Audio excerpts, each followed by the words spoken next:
মারহাবা বলবো একসাথে যখন পাগড়ি পরাবে। মারহাবা মারহাবা মারহাবা।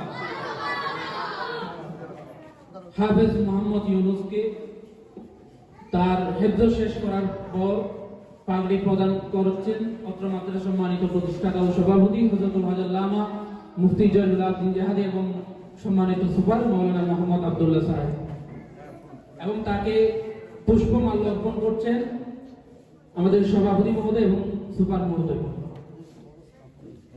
মারহাবা মারহাবা। এবারে তাকে সার্টিফিকেট প্রদান করা হবে। সার্টিফিকেট গ্রহণ করার জন্য তাকে আহ্বান করা হচ্ছে। হাফেজ মোহাম্মদ ইউনুস, পিতা জনাব মোহাম্মদ মনিরউদ্দিন, মাতা মুসাম্মদ রোকেয়া বেগম, তার বাড়ি হচ্ছে হাতিয়া নোয়াখালী। মারহাবা মারহাবা।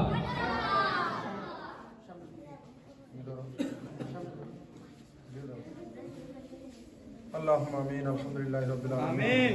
আল্লাহ, গত বছর দুইজন ছাত্র এই মাদ্রাসা থেকে হেফজ সমাপনী করে আল্লাহ সনদ নিয়েছেন।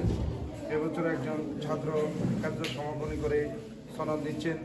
আগামীতেও আরও এই মাদ্রাসার হেফজখানা থেকে হেফজ সমাপনী ছাত্র যেন আমরা আন্তরিকতার সাথে বের করতে পারি, সেই তৌফিকটুকু দান করুন।